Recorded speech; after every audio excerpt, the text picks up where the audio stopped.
Welcome to the weekend. We always review the weekend news with first John Ellis on Fridays when we are lucky. John is the founder of News Items. I and 35,000 other people begin every single Monday through Friday and once on the weekends with our News Item newsletter from John and his team. John Ellis, good Friday to you. Your number one story this week I had not heard of. I even missed it in the news item when it came out. It was at number 11, so I skipped over it. But I am not going to be answering the door for pizza anytime soon. I see we lost Dan. We saw John briefly, and then we lost him, so we'll go back and get him. I will read item number 1. Federal judges say unsolicited pizza deliveries to jurist homes began in February and may number in the hundreds across at least 7 states, prompting increasing security concerns and a demand from a Senate leader for a Justice Department investigation. Many of the deliveries have gone to judges presiding over lawsuits challenging the Trump administration's policies. That means some haven't, so that's not really very helpful. The U.S. Marshal Service has been tracking the deliveries, and judges have been sharing details about their experiences in hopes of finding out more about what they call an ongoing attempt at intimidating the judiciary. Some of the pizza deliveries have gone to judges' relatives. Now it takes a very, very sinister turn. In recent weeks, orders have been placed in the name of U.S. District Judge Esther Salas' son, Daniel Onderl, who was fatally shot at their new home in New Jersey in 2020 by an attorney who posed as a delivery person. Have we got John back yet? Not yet. So I'll go on to a second item.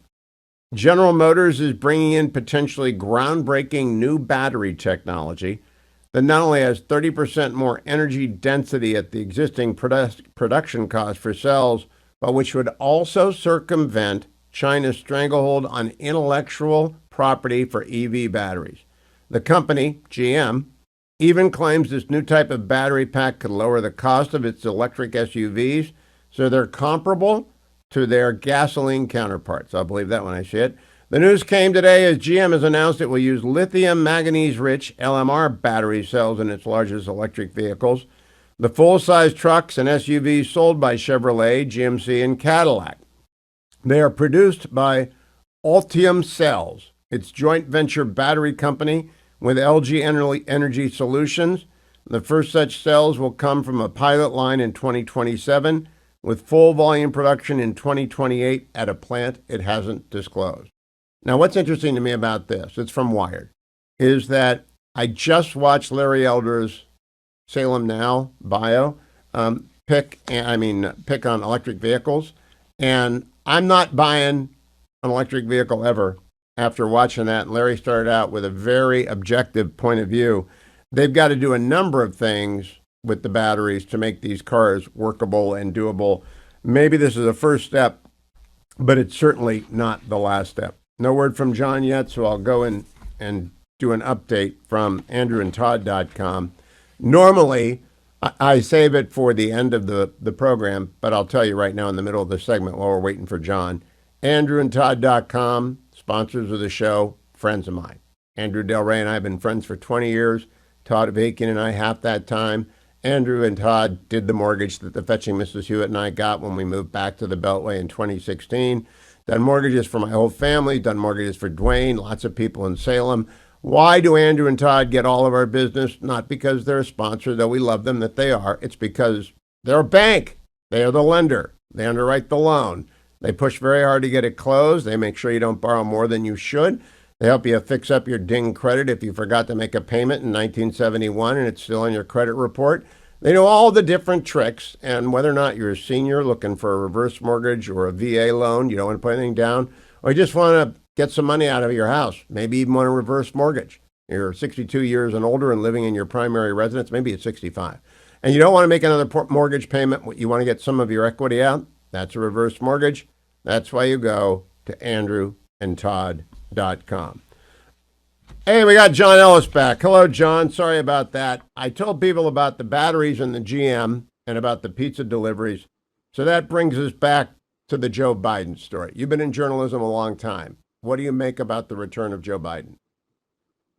Yeah, I think there are two stories actually that really captured the political moment. One was the dreadful return of Joe Biden, um, which it was, I think, sort of kicked off by two books that said his, quote, mental acuity had diminished, his physical frailty had increased, he fell asleep, he was distant, didn't recognize people, so on and so forth. And it's sort of a perfect metaphor for the Democratic Party, actually. Huh. And Democrats everywhere were obviously horrified by his return because it reminded everyone of why, they wouldn't vote for Democrats. But the other thing that was interesting to me was that on the right and some parts of the some parts of the left, there was this thing about the press had covered it up, or the political establishment had covered it up. And but the thing about a cover up is you have to keep it, from people. But in August of 2023, AP and the NORC took a poll, and they asked people if they thought Biden was capable of serving effectively as president in a second term. And in August of 2023, 80% of the electorate said no. Everybody Wow. knew that Biden was infirm. Everybody knew that his mental acuity, which is a phrase that is used, had declined, and it got worse. Obviously, it blew up everything at the debate. But it's not a cover up if everybody knows the truth, right? So that story really The struck real me because story it to me, was John, is that the 25th Amendment failed because no one said anything. And I don't know how we fix that, because that's three times this century or in 100 years. Woodrow Wilson, FDR, and Joe Biden, that they were not fit right. to be president at the conclusion of their presidency. I mean, third time's a charm. We got through it, but my God, that's playing with fire. Let's get to the most interesting thing, and the one I understand the least about. I do understand that when Brett Guthrie gets the reconciliation bill to declare that no state or political subdivision thereof may enforce any law or regulation regulating artificial intelligence models, artificial intelligence systems, or automated decision systems during the 10-year period, beginning at the date of the enactment of this, the reconciliation big beautiful bill. You call it quite a win for Silicon Valley as an understatement. Who I didn't see this coming, but I guess we need to do it to stay ahead of the Chicoms. Well, the answer to when it comes to advanced technologies and artificial intelligence in particular, the answer is always China, right? So you say, "Gee, we ought to Yes. put guardrails on this particular application or this, thing," and the answer is, "Oh, we can't do that because China will get there first." So this bill, or this language that's in this bill, essentially makes it gives Silicon Valley an open field for 10 years. They can do whatever they want. And that's a part of a much bigger story, which is 2 years ago, Silicon Valley was sort of on the outs with Trump and Trump world. And now they're getting pretty much everything they want. They're by far the biggest winners in this early stage of the Trump administration. They're getting crypto, they're getting AI, they're getting data services, they're getting attempts at the defense budget. They're going to get NASA. It's astonishing how much power they've amassed in a very, very short period of time. The good part of that story is that subcontractors in the old days, like Palantir and Anduril, are going to become primes for DoD, and that's good. But AI, I confess, I don't know what the implications are. I doubt anybody does. Are you an enthusiast of this? I'll just call it whiteout of the state and locals. I don't think I think the answer to everything is China, and I don't think that you can put guardrails around AI because somebody's going to move to Belize or something, and they're going to do it there. The DeepSeek, the Chinese AI platform, works with it's free, number one, so anybody can pick up its language. But the second thing is it uses a lot less energy and requires much less expensive chips. So, it's out, the horse is out of the barn. And the question is there going to be some kind of grand bargain at the end of this where the US and the Chinese and the Canadians and everybody says, okay, we're not going to go beyond this in the same way that we had nuclear arms treaties. But that seems to me untenable too, because it's not missiles in silos, it's ideas, Yeah, and they can be it's real programmed into Dr. whatever. Evil land. And I think Yeah. you cover it. News Items covers AI better than any other publication. If for no other reason, you ought to read News Items.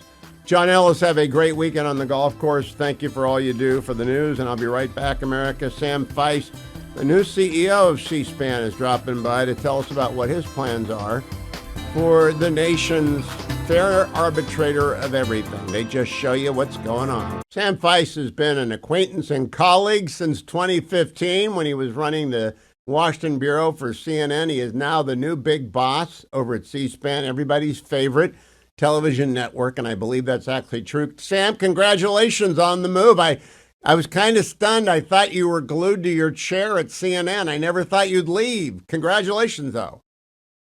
Thanks, Hugh. It's a great place, and it's turned out to be a great move for me. Everybody loves C-SPAN, and I'm having a blast. Everybody does love C-SPAN. I am curious what everybody wants to change things. You've got to follow the great and remarkable Oz, Brian Lamb, favorite guest of this program, wonderful interviewer. What are you going to do differently that isn't going to make every Brian Lamb fan pull their hair out? Well, Brian Lamb is a legend. Brian Lamb helped recruit me to C-SPAN. Part of the reason I came is the notion of following in Brian Lamb's footsteps. Those shoes are big, but those are he did some impressive things. So our mission at C-SPAN is to bring America's government to the American people in the most nonpartisan way we can and in the most unfiltered way we can. And that's much of what we do. Obviously, we cover the House, the Senate. We cover everything that the president says. We cover committee hearings, confirmation hearings, and we do it without editing them. Every other network has, well, they have other things they have to put on. So they're really only going to be able to show you portions, which means a producer or an editor or an anchor has to actually cut out most of an event and give you just a snippet. And that requires editorial judgment. And every editor's editorial judgment may not be your editorial judgment. So we're not going to change any of that. What we are doing is we're adding a lot more live events. In 2025, live is everything. And we have the ability, we have 3 television networks, and there's a lot going on in politics these days, lots to keep us busy with live events. Sam, I first want to thank you. When I ran the Nixon Library, C-SPAN would almost always come when we had a good author and a good book and a good crowd. They would almost always be there, sometimes live, sometimes recording for the weekend. I thought it was fabulous, and I thought you keep publishing alive in this country. People don't know that. Are you keeping book TV more or less the same? So every weekend on C-SPAN 2, we do 24 hours of book TV on Sunday. And then on Saturday, we do 24 hours of book TV on C-SPAN 3. In other words, 48 hours a week, C-SPAN is airing nothing but books, interviews with authors that we do, book festivals, events at a presidential library, such as the Nixon Library when you were there. We may go to a bookstore. The Strand Bookstore in New York is a great bookstore, or the Politics and Prose Bookstore here in Washington, where you have fascinating authors and really great interviewers, and we'll cover those. And we're actually thinking about a new book program even as we speak. So yeah, books are a really, really important part of our lineup, especially because if you think about the way the biorhythm of politics in particularly in Washington, it's mostly a Monday through Friday operation, the hearings, the events, the press conferences. And so that gives us a lot of space on a couple of our networks on the weekends to air long form interviews, books, authors, things like that. I should tell you, C-SPAN was begun by the cable industry as a public service, but it really ought to be supported by the publishing industry because C-SPAN does more for books than any other platform in America, including talk radio. I do a lot of long form interviews with authors, but nothing like Sam's shop. Sam, in terms, you're now the program director for a network. It's got to tickle your fancy, right? Are you thinking in terms of at heart? Yeah. So what are you going to do there? Are you going to bring us something like Talking Heads, the McLaughlin Group meets Crossfire meets long form TV? Got anything on your mind? All right. So at our core, we're still going to bring all the events, Congress, the president, and we're doing it live, and we're changing up our approach a bit and our graphics and all of that. And that's not going to change. However, you may know that for many years at my previous employer, CNN, I produced a program called Crossfire with some of the the legendary hosts from Pat Buchanan, Michael Kinsley, Robert Novak, Tucker Carlson, Paul Begala, Geraldine Ferraro, the former vice presidential nominee. She was a host. Even Lynn Cheney was a host. And so I spent a lot of time with Crossfire. And when Michael Kinsley left Crossfire, he was starting Slate Magazine. He'd done it for 10 years, and I think he was ready to do something different. He said to me, Sam, one day you need to do a program that actually brings people together. Remember, Crossfire was this raucous debate program that was exciting and fun, but absolutely did not bring people together. That wasn't the purpose. He said, you ought to do a show called Ceasefire, where you have a Republican and a Democrat, and you have a conversation. And I've been thinking about that for decades. And maybe it's not the right program for CNN or Fox News or MSNBC or any other place. They've got to do their thing. It's certainly the right show for C-SPAN. And so we're going to do that program starting this fall, a program on C-SPAN called Ceasefire. And that's the idea. We're going to bring a Republican and a Democrat on every week. For the purposes of this conversation, let's take out the jabs and the fighting and the one-liners, and let's try to figure out what can we do together to help the country. Where do you agree? It may be on sports. It may be on that these guys are veterans. It may be on a very small but important piece of legislation. But nowhere else on TV do you actually see this, and that's what we're going to do.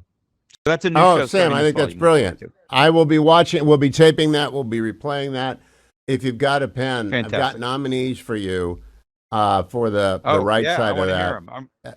Matt Continetti. I think we got to get young.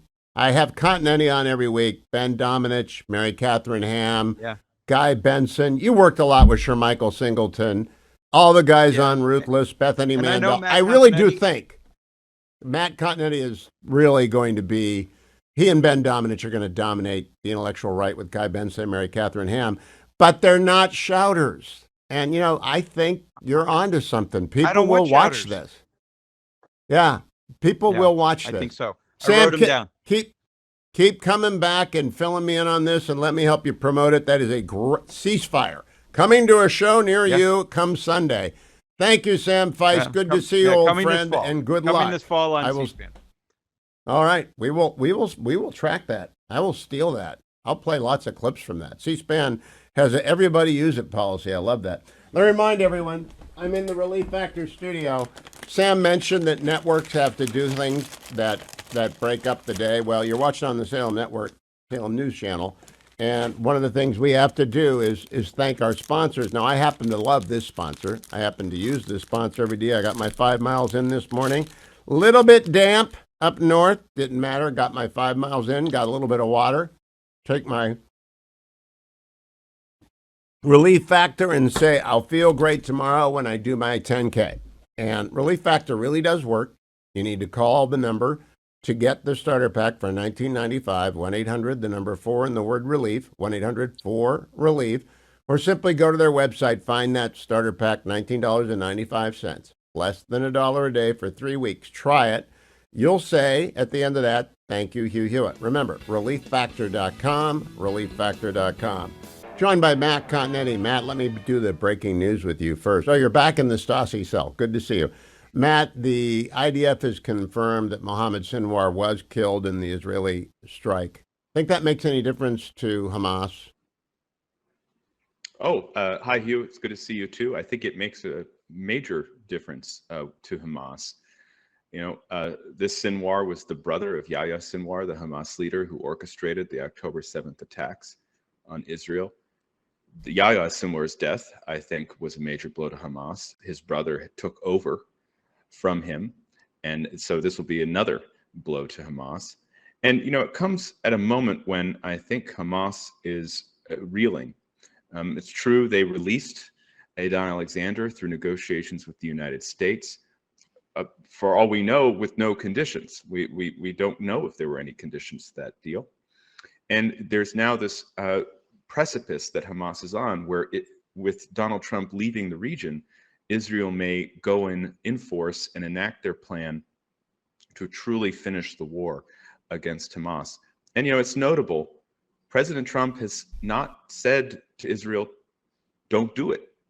So Israel now has the permission, I think, to continue this fight. And this latest killing of Sinwar was a great blow and victory for the IDF. Yeah, I gave the trip, and we'll come back to the trip, an A+.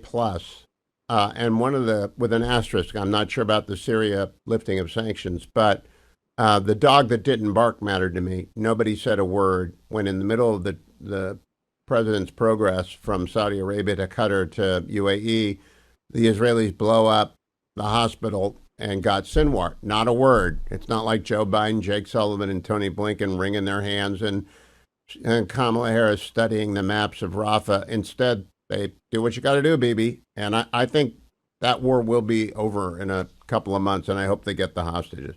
Matt, I want to begin by saying I just took your name in vain with Sam Feist, who is the new head of C-SPAN, because he's starting a new show in the fall called Ceasefire.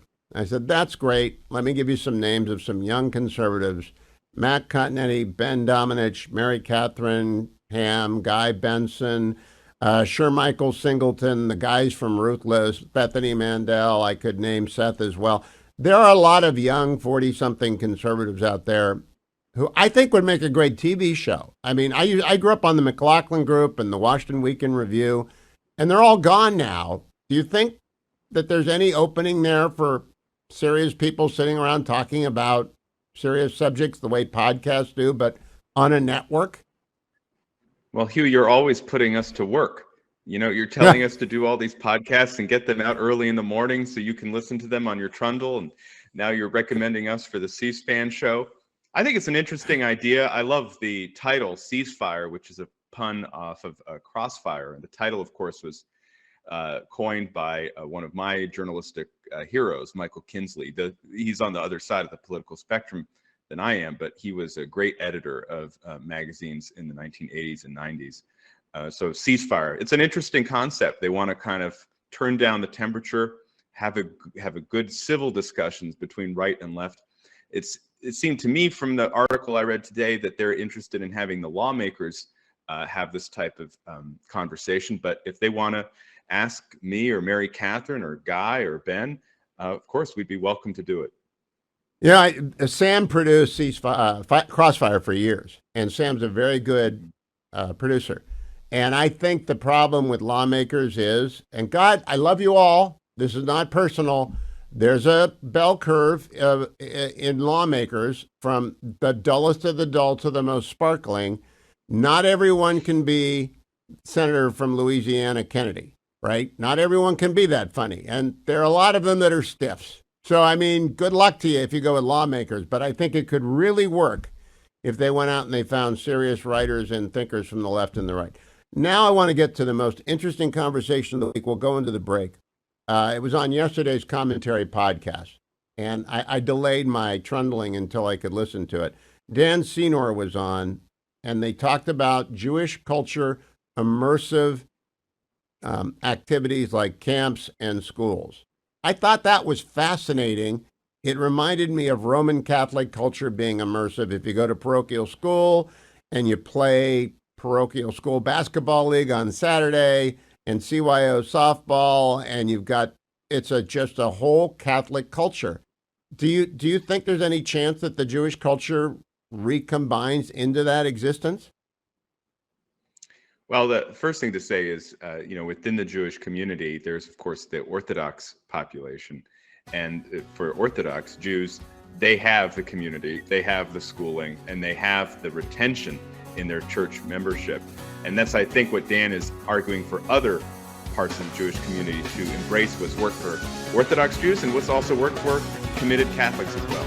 Matt, what I didn't understand, and happens often on commentary, is when you're talking about Jewish day school, is that just basically parochial school for Jewish families? Yes, that's right. There are different types of Jewish schools. Jewish day school can be, associated with one part of the Jewish faith in America, whether that's Orthodox, conservative, or Reform. It can also be a pluralistic school, which is open to all types of Jews. But what that means is, in addition to your secular studies, you also learn Hebrew, and you also learn Bible, and you learn about Jewish history and traditions as you get older. So it's very similar to Catholic parochial school in that sense. Do they have the sports activity, the leagues that, like, there's a Catholic league in California high schools, there's a Catholic league in every school district in America that's got enough Catholic school? It was, Ross Douthat has written quite expansively on this topic of the all-embracing Roman Catholic culture of the 50s, 60s, and 70s. It's gone now, and I would like to see it regrown. I'll bet you Leo the 14th will regrow it because he's a product of it. Is that what Dan is referring to? Yeah, I think that is what he's referring to. Depending on where the schools are situated, and this is the case with Catholic schools as well. Sometimes you'll compete with other private schools, and many private schools are secular. But there is educational experience to students that is, if anything, I think, deeper than the product of the public educational system. But it's just for the Jewish students. And of course, Jews are a minority, a very small minority. And the proportion of Jews who send their children to Jewish schools is an even smaller minority among that minority. So Dan was definitely urging the larger Jewish community to embrace these practices that Catholics have, of course, been forwarding in America for over a century. There's a funny one-woman show out there, funny at least to people who grew up Catholic, called Late Night Catechism, and a nun it's a one-woman show, and she uses the line, "Your parents sacrificed to put you here," because it costs $300 a year, which was a big lift in the 60s for even middle-class families. Is Jewish day school out of reach of most Jewish families? It depends on the school, Hugh, but it is a private school tuition, of course, and so there are families that just the economics don't work. They think that public school is the cheaper alternative. Why pay twice, right? You pay for public school with your taxes, and then of course you have to pay tuition. But what I'm fascinated by is this Supreme Court case about Kansas, or maybe Oklahoma. Oklahoma, right, about the Catholic charter applying for public funds. And I think the court may rule that that is an acceptable use of public funds. If that's the case, then I think all religious schools, Catholic schools and Jewish day schools and Bible schools for the various Protestant and Muslim schools do not bother me in the least. People, if you want to start a school that is based in faith, it'll be fine. Matt Continetti is here for our big weekend pod Friday show. Matt, I read your Free Press column, and I want to talk to you about Trump wanting to reband the GOP as the peace party. I want to talk to you about the one big beautiful bill. There's a lot to talk about, but first you got to sell me on watching Andor.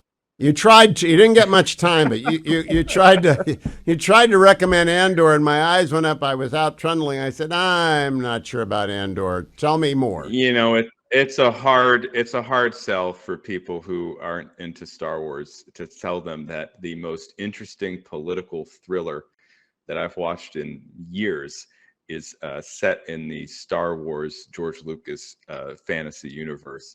But it's the funniest thing.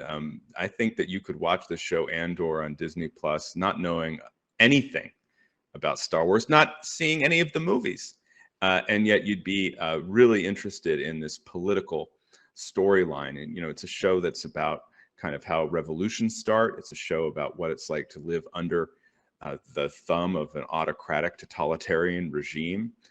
There's a lot of suspense, a lot of good writing. So I gave it the best I could to persuade people to watch Andor, even though I know it's a hard sell It's you're not a big inclined to lift. like After I'm done with Mobland, the Fetching Mrs. Hewitt and Yeah. I got her to watch Mobland, and she's enduring, even though it gets bad. It's Guy Ritchie, so it gets more Guy Ritchie every week. But she's hooked on that. So when we're done, tell me what you think. I'm very excited about Leo, the 14th. All my 60-year-old friends of 60 years are all excited about Leo because he's probably got the same album collection we do in his brother's garage somewhere. What do you think of Leo? I like him. And I say that, he's only been in the office for not even 2 weeks. He's going to be formally installed this coming weekend. And I note that both Vice President Vance and Secretary of State Rubio will attend that mass. I think the reason people are responding so positively, Hugh, is you just get the sense from Pope Leo of intellectual humility and kind of a sense that he's not there to pronounce on every subject. He's not there to totally change the church in any radical way, but he's there to build bridges within the Roman Catholic Church and also to, kind of spend his political capital wisely. It's interesting to hear how he's becoming very interested in artificial intelligence, and he wants to spend a lot of time thinking about how we can maintain humanistic principles and the dignity of the human person amidst this technological revolution. So from what I've seen, I think I'm like a lot of people. I think he's really interesting, and I'm looking forward to his papacy. Little Catholic inside baseball, Matt.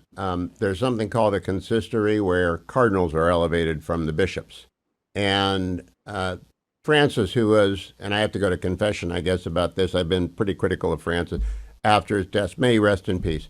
He ignored really wonderful bishops in America, like Archbishop Chaput in Philadelphia and Archbishop Gomez in L.A., and he promoted rather marginal people who were lefties, and he put lefties in big positions, and he ignored very successful bishops. So when Leo does a couple of consistories, if you see Gomez and Chaput in there, then I will say with you, okay, he really does. Pontifex means bridge builder, bridge maker, bridge.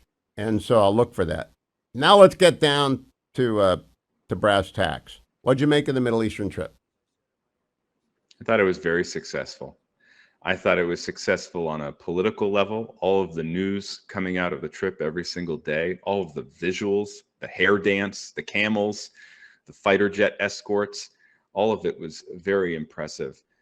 I think Donald Trump was a success in communicating the vision of his second-term foreign policy with that amazing speech in Riyadh, where he kind of said, this is a new era in the world.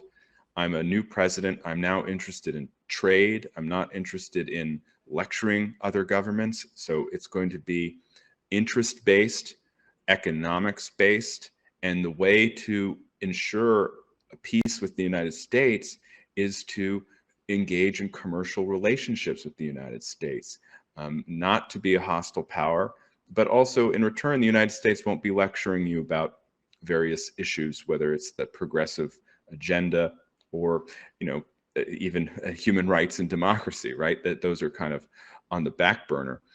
But overall, I thought it was extremely successful, and I think it will help him, as he returns to the United States and has to deal with some of these pressing legislative battles.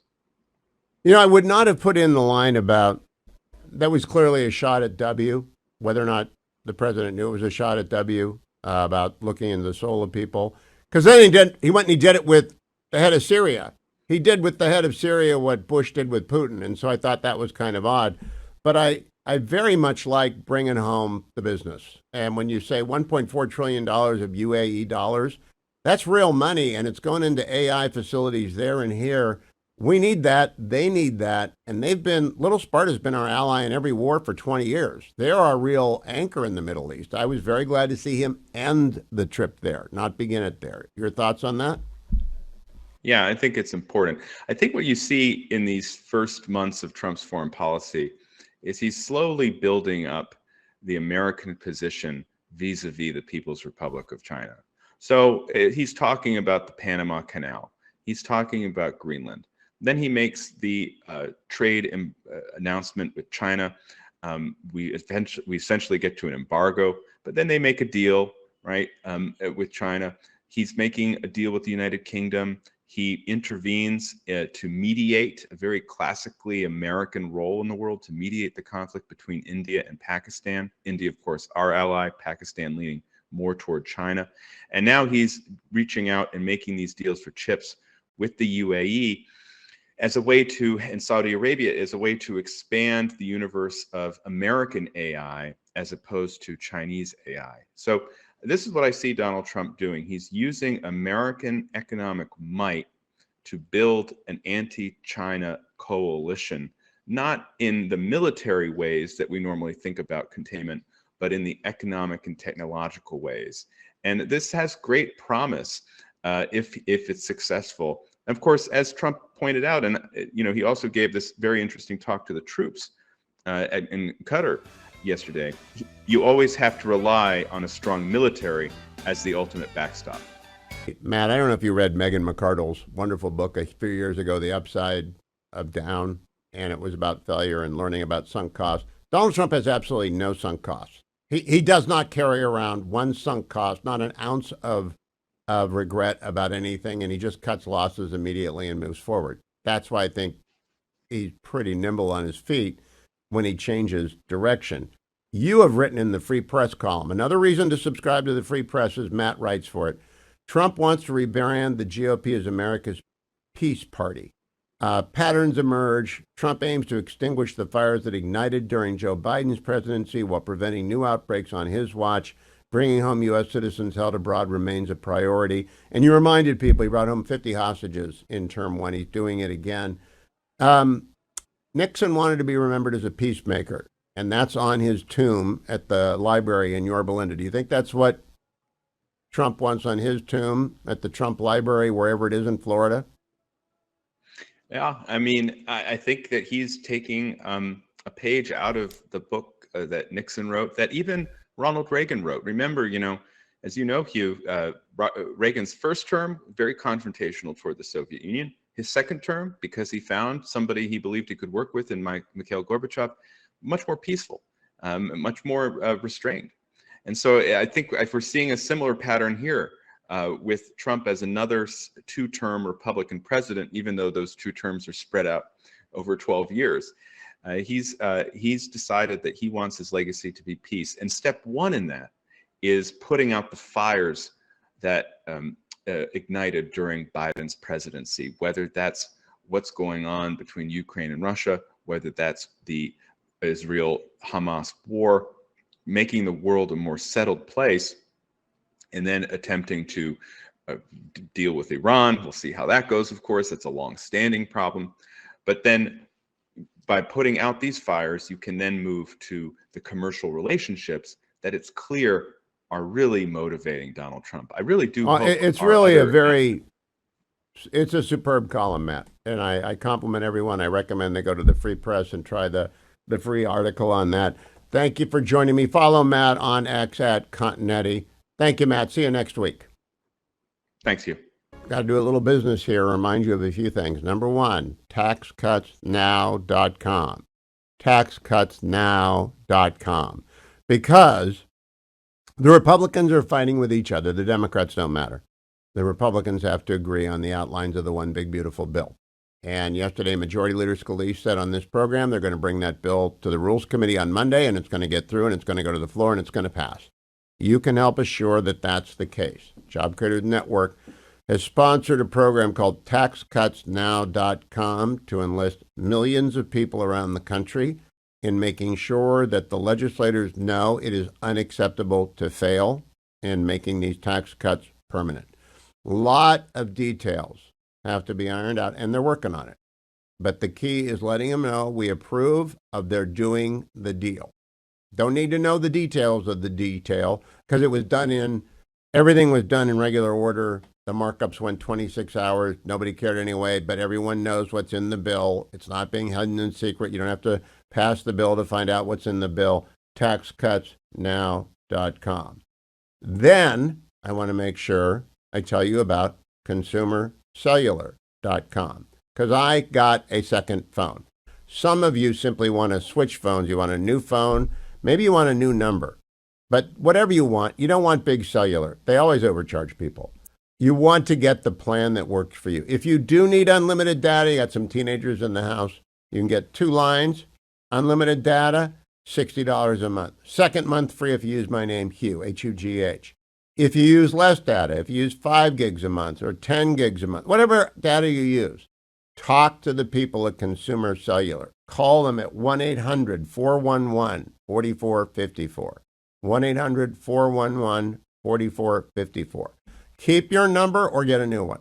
Keep all your contacts, all your data, all your messages, or get a new one. Get a new device or not. Just get out of big cellular's grip. Do what I did. Now, I'm in one of those people where all I want to hear from after the sun goes down are family calls. So I have a second phone, and it's a second phone. The only people that have the number are my kids and my grandkids, and of course, the fetching Mrs. Hewitt. That might not be you. You might only want one phone. That one phone should be consumercellular.com, because you can have you don't have to sacrifice for savings. You can have the great service out there. All right, savings without sacrifice is their motto. So you can get great reception everywhere, great quality everywhere, and you can talk to real human beings with one button touch. What I call it, one button touch. You'll get a menu when you call 1-800-411-4454. And with one touch, you'll be talking to a real, live, breathing American at a call center here that serves Consumer Cellular right in the good old U.S. of A. People love that. But I especially want to talk to people over 50, because you don't need an unlimited plan. Almost certainly you don't need one. You should be saving money. You should call Consumer Cellular right away, 1-800-411-4454. And just tell them Hugh sent you. You want that second month free if we're going to go for the 2 lines, unlimited data for $60 a month. Ben Domenech is my guest, editor-at-large for The Spectator, Fox News contributor extraordinary. He'll be on Special Report tonight. Ben, I want to begin with a compliment, a suggestion, and a criticism. The compliment is Big Ben is fabulous. I listened and I thought, you could go Rogan with that show. You've got chops. And that's because you can interview. It's a skill set. Not a lot of people can talk. Not many people can interview. And you had on both John Rogers and David Wag, and they were great interviews. I mean, fabulous interviews. Well, now, thank you, Hugh. I really appreciate it. I'm awaiting the sandwich of criticism. It'll come. Let me give you the suggestion. When you interview an author like Mr. Wag, his book is An Abundance of Caution. I'm going to find it, get one for free, and talk to him. Name the name of the title of the book at least 7 times. That's a Frank Luntz rule. Yeah, no one remembers. I apologize. That is actually, I had that own self-criticism at the end. I was like, I didn't say the book often enough. Should have said it more often. Yeah, Frank says if you don't say it 7 times. So I always begin with an author. So we're here to talk about abundance of caution. If I don't say abundance of caution 7 times, no one will say abundance of caution. It becomes a joke. It's a repeating joke. Now, really, a Pacers shout out. Really, Ben? A Pacers shout out. I will lay me down and bleed a while and then rise to fight again. Okay. In my defense, the wonderful man who is also Guy Benson's board man, who my team is Guy's team, so I really appreciate how great they've been, given that I'm a much less nice person than Guy Benson, which is we all are. You can say about anybody. Yeah, we all are. He is a Pacers fan. He wears Pacers gear. He is like a dedicated. Fire him! Fire him! They played like they had baseball bats. I think they had shanks. They actually took Darius out of the first game like with a body slam. They're just rotten people from Indiana. Razor blades in their armpits. Yes, exactly. That's so. I'm telling you, it was world wrestling, and I got to say, I heard that we're doing Pacers talk on Big Ben, and you saved it for the end, so you tricked me. It was all the way at the end, you tricked me. I built you up, and only to do something like that. Well, Hugh, I apologize for that, but look, I believe in supporting staff, and it's one of these things where hey. All right, let's go to the John Rogers. John, you get to put a question in. You asked about people. I've lost three friends have ghosted me since Trump won, and One was very, we're very almost the close. same then. I've got two. So Yeah. so you're at the. I'm sure I'll get to three. Well, I thought your discussion was fascinating. Give us your theory of why this is happening. The demo who ghosts people is primarily white women with a college degree, but it's not limited to that. It's left and center left people generally, but really among white women with a college degree are just cutting off people based upon politics. What's the Uber theory, Ben Domenech? My own theory, and this is, I'm really happy that he was willing to, put that question in, because it's kind of an odd question to put in a political survey. You don't really see things like that asked a lot. But one of the reasons that I think it's happening is that it's not just that you are a friend with that person. It's that your friend group decides that this person is not acceptable to have in the wine book club anymore. Meaning that it's not just a matter of individuals. It's basically saying, if you're a Republican, you're part of the out group, and so we can't get together and talk about White Lotus. We can't get together and talk about our husbands and things like that. And instead, I think what you're seeing is the left reacting to this latest situation in a way that is actually more deeply disturbing to me than protesting in the streets. Because protesting in the streets, that's something that always, has happened politically, historically, et cetera. That's something that is, an exercise of democracy. But when it comes to breaking off friendships with your friends and neighbors, basically saying, I'm not going to be there to help you out if your tire is flat. I'm not going to be there to help you out if you're going through something in your life. I'm not going to be there for you during the divorce or during the miscarriage or something like that. That's actually worse, Hugh. It's much worse. It's not something that is good for America. And unfortunately, it seems like it's really coming from that one direction. And I think that is only going to continue apace as we approach the midterms and things get even more competitive. I like to ask guys. I have never, ever been pulled over for drinking. I don't drink. But who would you call if you got a DUI?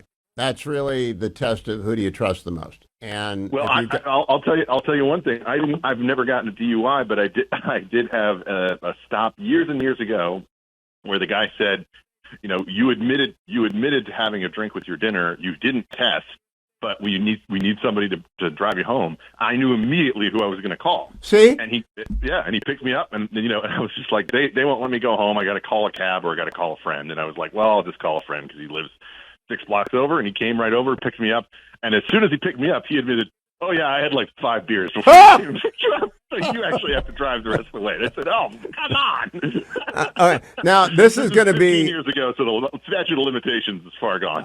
I'm digging into the weeds now on this. Is there a difference between people who have in this house signs, people who have be nice signs, and people who have BLM signs? I think that there actually are some differences there, because I think the in this house sign is the most performative, meaning, it is something where, and there are different versions of it. By the way, I don't know if you've actually seen it, but have you seen the Catholic version of it? No.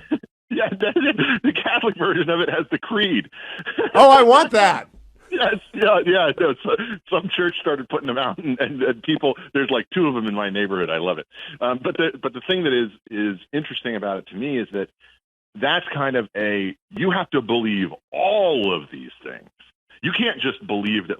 It's much more aggressive than like a coexist. Oh, the be nice sign. I'm so tempted to get a supply of please take down this signs, because I won't touch anybody's sign. But I might want to put that up next to some signs. Please take down this sign, because it's aggressive. It's like you have to believe all of these things. Imagine, Hugh, as much as you could say that I should fire our Guy Benson's board producer and mine. If you had something, if you have something outside your house that says, blank fan's not welcome here. We all have a good. Well, he's not welcome here. You tell him right now, I want him fired. I have a jihad against that man. Next week it would have been fine, but they lost 3 games at home to those brutes. The point is that when I say I hate the Dallas Cowboys, I hate the Dallas Cowboys, okay? But I still have two friends still in my life, some of my oldest friends who are Dallas Cowboys Oh, yeah. fans. Selena And Zito I is on bust every their week, and balls she's a constantly, Steelers and fan. it's great. Oh, yeah. Now So- let me talk to you about the fact that this is a religion for them. That came out in your conversation. Bill Barr made the same argument in One Damn Thing After Another, that secular absolutism has become the equivalent of a religion and ought to be treated as an establishment of religion in the schools. What do you think of that argument? I think it's completely true, and I think that Barr was sort of on this, in a way that I really believe is reflected in our societal groupthink today on the left, and it's one of the reasons, by the way, why I think you see the attitudes of people who once pretended to be mainstream. I mean, Stephen Colbert this week, for instance, saying, Republicans can eat a and that kind of thing. It's like you pretended to be a mainstream comic. You had a ton of fans who were actually on the right, including myself. I mean, and me, I did his show. I thought he was a normal guy. Exactly. And then something happened in you and it broke you, and you now have this attitude that basically is, and this is a guy who, puts his religion front and center, has talked about, that being a key element of his life, and yet he is espousing this level of hate against an entire half of the country. And I just I don't think Democrats are going to win that way. I do not think that they're going to win that way. And I want to play, before we go to our break, I want to play a clip that I stole from Big Ben's podcast, which you can find on Apple, Spotify. You can pay for it without commercials if you subscribe to the Fox News podcast thing, but I don't do that. Ronnie Chin, let's play that, please. I feel like I've been spending most of my life trying to get to America, to be very honest. Yeah. Yeah, and it's just weird. It's a weird time to do it because the things that attracted me to America were, it was Back to the Future, it was Seinfeld, it was Michael Jordan. It wasn't the Iraq War, Right. So it's weird to join. It's like you're joining this empire. This evil empire, but that's not what you joined it for. It just so happened the evil empire had some really nice TV shows, and they do stand-up comedy in the Death Star. Yeah. So a Daily Show correspondent, I stopped on the road. I wrote it down. A Daily Show correspondent thinks America's an evil empire. I got to finish early today with Ben Domenech because he's got to go downtown for the Brett Baer Death March across the Middle East. Brett is a bionic man, and he's going to do another special report tonight. So tell me, when you heard that, did someone bring that to your attention, or did you hear that and stop in your tracks, Ben?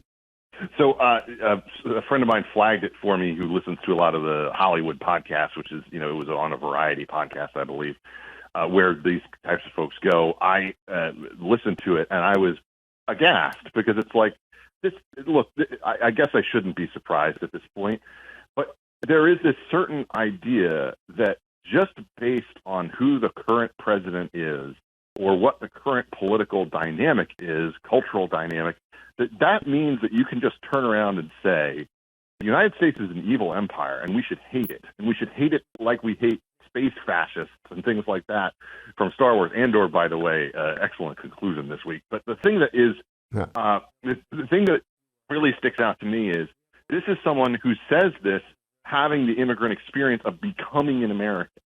And from my perspective, I think that's something that is a rotten core to the way that the left thinks about this country, in a way that I'm not sure is going to go away quickly. And if you look at the data on how younger Democrats basically agree with that sentiment, a significant portion of them, you can ask the question different ways, and even a majority in some of the polls say that they agree that America is not a force for good, or they're not proud to be an American, or, there are different ways to ask it.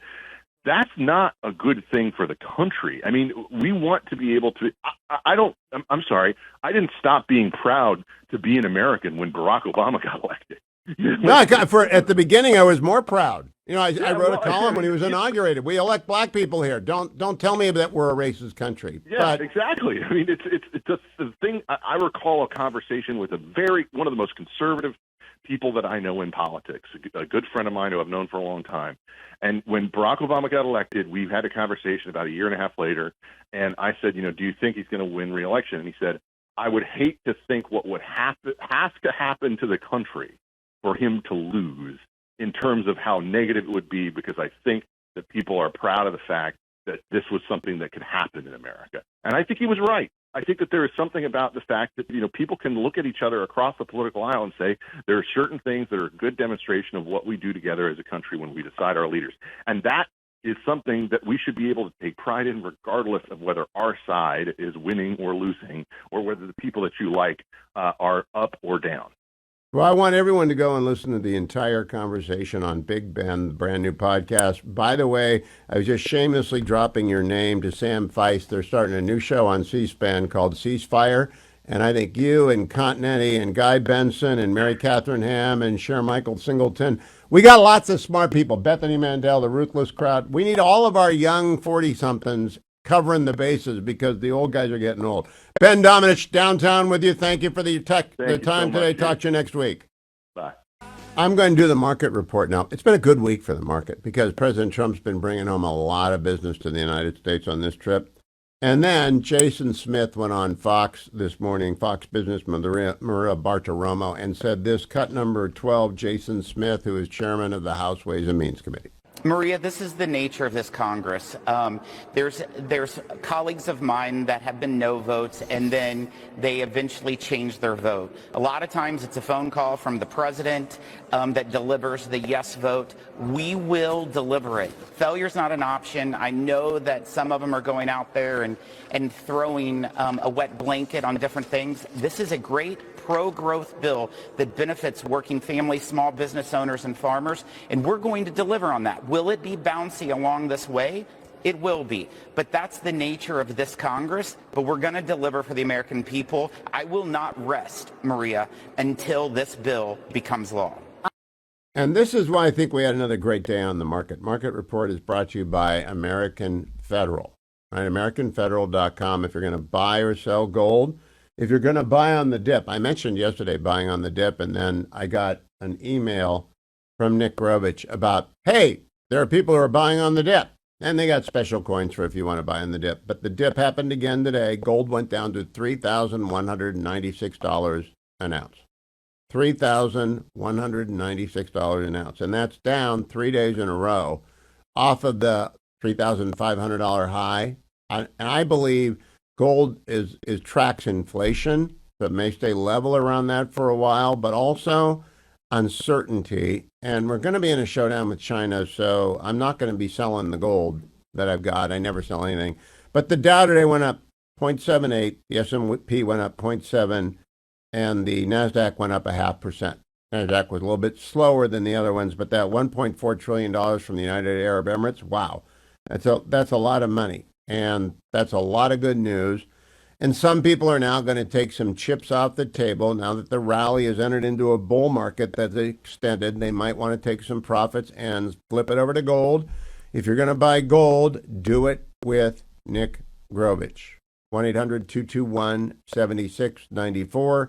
Nick and his team at AmericanFederal.com have been doing this for 42, almost 43 years. They're so transparent. They're very, very obvious about what they're up to, and you get a commission. And the more you buy, the smaller the commission. The less you buy, the bigger the commission. But they are the people to do it with. I can't say the best price anywhere because there'll be some stupid people out there who will, be selling gold and they don't even know it's gold. But you'll get a fair price every time you deal with Nick Grovich at AmericanFederal.com. Now I want to go to the story of the day. Donald Trump was talking to Bret Baier. And James Comey, if you haven't seen the picture, 86-47, and James Comey posted that. And Mike Lee said he's flabbergasted. I think he's had a mental breakdown. Now, it's not a crime. Doesn't meet the Brandenburg test for speech that can be punished. But it's a suggestion for people. Well, listen to the president with Bret Baier last night, cut number 2. He knew exactly what that meant. A child knows what that meant. If you're the FBI director and you don't know what that meant assassination. And it says it loud and clear. Now, he wasn't very competent, but he was competent enough to know what that meant. And he did it for a reason, and he was hit so hard. Because people like me, and they like what's happening with our country. Our country has become respected again, and all this And he's calling for the assassination of the president. Obviously, he apologized and said he doesn't, Well, he wasn't calling apologized for 'cause he was here. violence. But look, he's a very bad. what do you want to look, see happen? he is a- What do you want to see happen? I don't want to take a position on it because that's going to be up to Pam and all of the great people. But I will say this, I think it's a terrible thing. And when you add his history to that, if he had a clean history, he doesn't. He's a dirty cop. He's a dirty cop. And if he had a clean history, I could understand if there was a leniency. But I'm going to let them make that decision. I think that was very diplomatic of the president, very restrained of the president. Wow. It's just wow for James Comey. And I haven't seen the apology. I suppose I'm glad, but the world fell in on him because everybody in the world knows what 8647 means. And James Comey posted that. Sometimes it's impossible to believe. Let me turn to a better subject. Father's Day is coming. Father's Day is coming. If my children are listening, Grandfather's Day is coming if my grandkids are listening. Now, I don't need a Best Hot Grill because I got one. BestHotGrill.com. In fact, I have two, one on each coast. Solaire infrared grill for dads and grads. Now, there are lots of sizes of Best Hot Grill. There are little ones for people who are graduating from college and moving into an apartment, and there are big ones for dad who just got finished paying for college, and maybe you saved a little bit of money and you get together with your brothers and your sisters or your cousins and his buddies, and you say, let's get the dad in question of BestHotGrill.com. Solaire infrared grills heat to 1,000 degrees in 3 minutes. Truly hot. Sear in that flavor. Dwayne's got one. I've got two. They're wonderful. Everybody likes to get a gift, and when it's a big gift like this, they're going to never forget. You don't have to put your name on it. They're always going to say, you believe my son or daughter gave me that? Because no one will. Solaire infrared grills are available at BestHotGrill.com. That's BestHotGrill.com. Also want to remind you, while I have a chance, where's my relief factor bag? Did my 5 miles today. Tomorrow is a 10K. And there it is if you're watching on the Salem News Channel. That's what the new bag looks like. The old bag is in the studio Beltway, where I'll be going back for the next 2 weeks. When I'm back next in Studio North in mid-June, it should look different. God willing, and the creek don't rise, but it'll still be the Relief Factor studio, and I'll still be taking Relief Factor because God willing, and the creek don't rise. I'll continue trundling because I feel good on the days that I do it, even though I'm a little bit tired.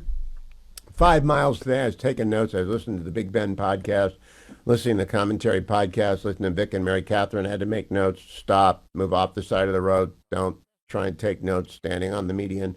And so it took a little bit longer today, but that's fine. I feel great.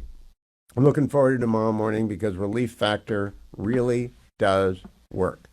Call them. 1-800, the number 4 and the word relief, 1-800-4-RELIEF, or go to their website and find that starter pack for $19.95 at relieffactor.com. Got time for one more cut here. President in the United Arab Emirates talking about what he is doing. Cut number 9. We're making great progress toward a $1.4 trillion that UAE has announced that it intends to spend in the United States over the next couple of years. Yesterday, the two countries also agreed to create a path for UAE to buy some of the world's most advanced AI semiconductors from American companies, a very big contract. This will generate billions and billions of dollars in business and accelerate the UAE's plans to become a really major player in artificial intelligence. And I read where the oil and gas and oil is great, but you're going to have equally big and maybe even bigger at some point. You'll be surpassing it with AI and other. I got to tell you, 1.4 trillion. No wonder the artificial intelligence and tech sector has been doing so well. They must have had word of this coming. That's a lot of investment in AI, both in the UAE and the United States. That's great news. Been an A-plus trip with an asterisk on Syria. We'll see about Syria. Eli Lake is a columnist with the Free Press. More important to my life, he's a podcaster who does breaking history for my Saturday morning trundle. I'm really looking forward to Bulgarians at the Gate. I listened to the first couple of minutes of it, Eli, so that I could download it and get it into the machine so I could take it away from wireless. And you're on one of the last platforms that actually can't be vulgar, or the FCC will fine us into complete oblivion. Yeah. But I'm not surprised by the warning you had to give, explicit language ahead on this edition of Breaking History. Well, I'm not somebody who likes to just embrace obscenity for the sake of obscenity, but if you're talking about the legacy of Lenny Bruce, we have to, you can't avoid it. And we sort of made a decision that we're not going to bleep his bits, including, I think his kind of notorious bit on the N-word. But it's a very thoughtful episode. We have John McWhorter, the great linguist from Columbia. We have some First Amendment lawyers to talk about his legacy. And what I try to do is give a kind of nuanced stance. I don't know about you, but I think most people would not want to return to the 1950s and the early 1960s when you had police showing up at a nightclub going after, a routine from a comic. However, I think the legacy of Lenny Bruce after, he died of a drug overdose in 1966, has been a kind of opening of the floodgates of vulgarity in our culture, where it no longer went from the position that one should have the right to be obscene. But I think that in popular culture, particularly, starting really in the late 1960s and the 70s, we see a celebration of obscenity. And, it's everywhere now. Some of that is technological, like or online pornography. But it is, I think, a really important thing to track, which is to look at how much American culture has changed since that period of the early 60s, which I think some would say was excessive from the state, to kind of where we are in 2025, when the most Have you watched Mobland yet, Eli? Have you watched Mobland with Pierce Brosnan? What's that? No, it's on my list. Well, it's got there are two words I will never use. One is the N word, one is the C word, and it's just it's full of it. And I burrow on through because it's a compelling Guy Ritchie drama. But I told my law students, I've been teaching for 30 years. We have obscenity laws, we don't enforce them. We have pornography laws, we don't enforce them. We've given up because we're in an ocean of it. This is literally FCC controlled spectrum is the last place where there are rules. That's absolutely. But think about the irony, though, because I also start by talking about what I call the post-woke moment. We still have taboos. They've just changed. You can use as much profanity, but at least, for a while, I think we're now out of this moment culturally. You couldn't go on Twitter and say that men cannot get pregnant. Right. You could not question the sort of moral, absolute moral authority of trans orthodoxy, for example, for a while. And the one place where this was challenged, just as it was Dave Chappelle in 2019 in his special Sticks and Stones, a classic bit called The Alphabet People. And then I sort of pose a question I don't want to ruin it, but I pose a question at the end, which is that now that we are in this post-woke era, we're starting to see the floodgates open on certain things that I'm uncomfortable with, at least in terms of the audience it's receiving, and that is World War II revisionism, Kanye West's new single, Hail Hitler. And what I think in my view, what it shows is that efforts to compel or coerce obedience with a taboo, whatever it is, almost always fail in the American context. It goes back to Anthony Comstock. But if you want to win a culture war, you have to kind of persuade the other side. And that's where I kind of think that we've lost our way.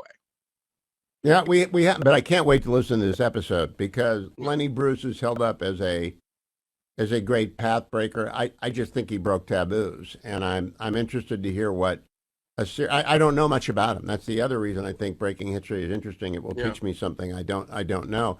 But how long does it take to make an episode of Breaking History like this?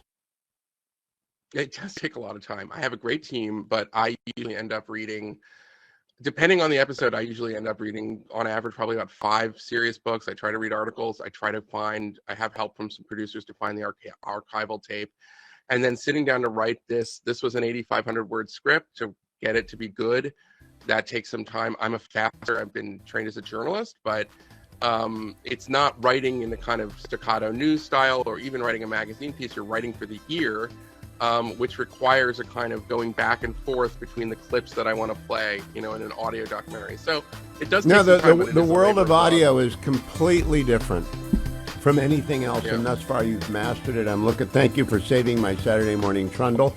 Eli Lake, follow him on X at Eli Lake, and go and like and subscribe to Breaking History. That music means he's back. Garrity, the indispensable Jim Garrity. You can find him on X at Jim Garrity. I was afraid he was boycotting me. I thought I'd done something wrong because Jim ghosted me. In fact, I talked earlier today with Ben Domenech about the new poll finding out that 3/4 of white women with college degrees have ghosted someone over politics. I thought Jim had ghosted me over my ties. Are you there, Jim? Are you really there? I feel like I am. Star Trek. Hugh, the only time I'm ever going to ghost you is over the Cleveland Browns. The next prediction that Shedeur Sanders is leading you guys to the Super Bowl, which I'm sure you're absolutely convinced of. No, I already, as I just said on what used to be the social media platform that used to be known as Twitter, now X. See, Elon, I'm trying to play your game. Is that this already is a very special episode. And it's a very special episode of the Hugh Hewitt Show because I finally remembered I'm on. It is because we're going to talk a little football. The new NFL schedule came out. The Browns get a bye week finally in the middle of the season as opposed to after 3 weeks or after 14 weeks. They get it right in the middle when it's perfect. And they come out of the bye and they play the Jets. And I'm offering Jim, well, I think the game's in Jersey, isn't it? Correct. Yes, it's home game. No, so I can't offer you my ticket. But I am telling you, you're going to be up against our rookie quarterback unless we're 6-2 going into that bye. So you're going to be up against, and our rookie quarterbacks always do great the first time out, Jim. Have you got a quarterback, by the way? Do the Jets have anyone? Sure. The phenomenal Justin Fields, who, went okay with the Steelers last year. And short of that, Tyrod Taylor. So, who wouldn't feel terrific with that? Actually, I like Tyrod Taylor. Yeah, actually, as a backup, he's fine. I do not have wildly optimistic feelings about the Jets this season. I would say for the Browns, you normally would be in really great shape because the Jets traditionally after the bye week are miserable. You go back over 15 years, and every other team, you've got an extra week of rest. Right? Guys should be coming back from injuries. Everybody should be doing great. For some reason, they always come out. It's like the Jets somewhere during the break all had head injuries and no longer have memory of how to play the game of football. They have come out sleepy, confused, absolutely terrible. Aaron Glenn is going to try to change that. It's a new regime, so maybe they will turn the page on that. Out of all the things, I will not pretend that I would be good at being an NFL coach. But Hugh, I think you or I on the sideline, we could have the guys pumped up after a week off, right? Yeah. I'd say go long. Jim, I want to ask you about a universally asked question, which is, when are we going to find out who was doing the cover-up of Joe Biden inside the White House? I'm not interested in blaming the press because I can't prove that. But we know that the Secretary of State, the National Security Advisor, and the Chief of Staff knew or should have known and ought to have told it. When do they ever get asked hard about this? Because that was a genuine constitutional crisis.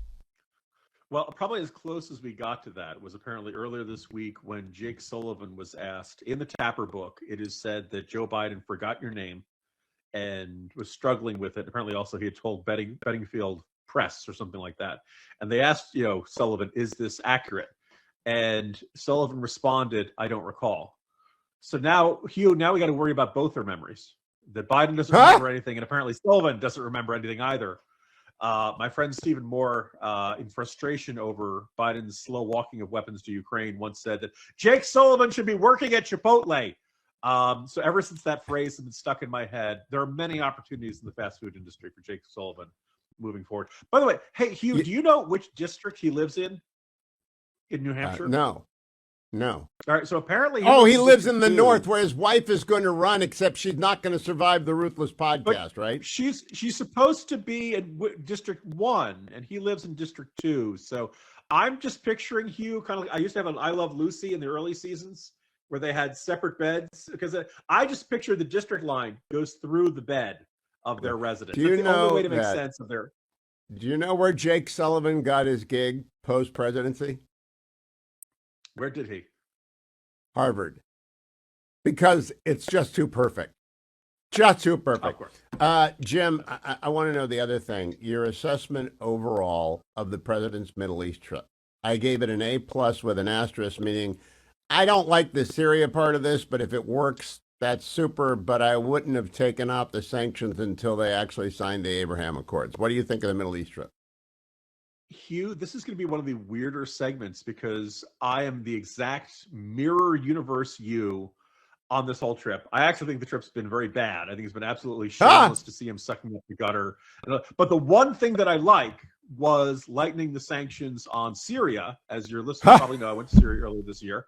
And I completely understand wariness about the government. Al-Sharaa started out in Al-Qaeda, went to ISIS, had a falling out with Baghdadi, formed the Nusra Front, or HTS. HTS overthrew Assad.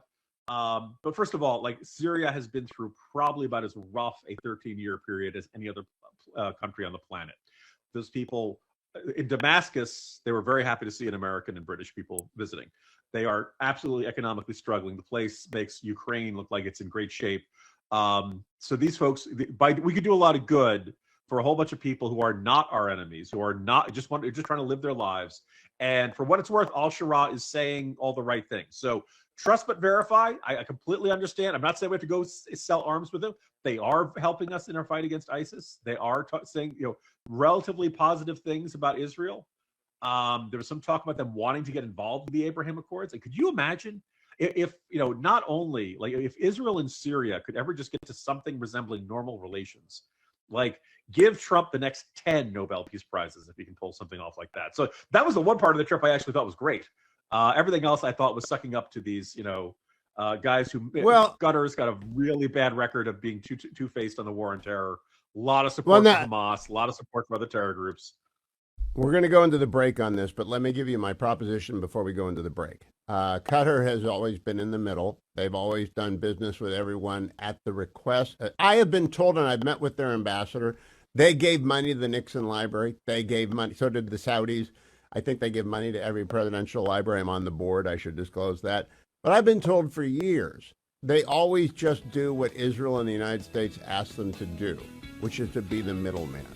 And so let me ask Jim during the break, why do we not accept that now? Because I'm willing to be persuaded, but I've always been told we ask them to do that, and they do what we ask them to do in our air bases there. It's Friday. I'm Hugh Hewitt in the Studio North. That means it's time for the Poet Laureate of the Hugh Hewitt Show. There he is, Tarzana Joe, if you're watching on the Salem News Channel. Hello, Joe. Hello, Hugh. You know that old expression, you can ask for permission or forgiveness? Well, today I'm asking for forgiveness. Okay. I read a poem last Friday, you may recall the date, suggesting that the president had too much on his plate. I said, take your to-do list and cut it down to size. To be seen as successful, you should prioritize. Well, this week I've been proven wrong. The man has superpowers. He gets things done as if each day had 27 hours. Now, where would I, a poet, be if I stopped thinking twice? And so I've reconsidered and will offer new advice. Take on every issue. That's a plan that's practical. Welcome all the challenges. Embrace the most intractable. Americans are losing socks from sea to shining sea. Require manufacturers sell socks in pairs of 3. Finish Newsom's high-speed rail. Put all the bad guys back in jail. Delete half of my emails, please. And while you're at it, find my keys. Reorganize the DMV. Bring back the best of MTV. And if you want a real success, put U.S. shows on PBS. And when you catch that touchdown pass, go ahead and spike it. This administration, there just is nothing like it. That's When I Make a Mistake, It's a Beaut by Fiorello LaGuardia and Tarzana Joe. You know, Joe, you won't believe this, but your audio failed in the last line. So you got to give us the last line again. I said, when you catch that touchdown pass, go ahead and spike it. This administration, there just is nothing like it. Never seen before, you. And when I make a Well, mistake, that's it's abused actually a by great. Tarzana. That is a great poem. People want to read it. By the way, do you record your reading the poem and post it at tarzanajoe.com as well? Have you ever thought about that? I have not, but I guess I could do a podcast of all my poems from A weekly someone wants poem. to hear them on audio. I've never done it. Never done it. Well, I think you're so expressive. I think you're very good at expressing yourself. If you need a poem for any occasion, if you're Donald Trump and you're flying back from the UAE and you want a poem to commemorate that trip, tarzanajoe@reagan.com. tarzanajoe@reagan.com. If you need a wedding toast, you want a reunion boast, you want a good friend's roast, go to tarzanajoe@reagan.com. That was off the cuff, Joe. I'm learning from you. Tarzana Joe works for reasonable rates. He keeps them solid. He is inflation proofed, but you still got to pay him something. Write to him, and he'll tell you what it is. tarzanajoe@reagan.com. Everything collected at tarzanajoe.com.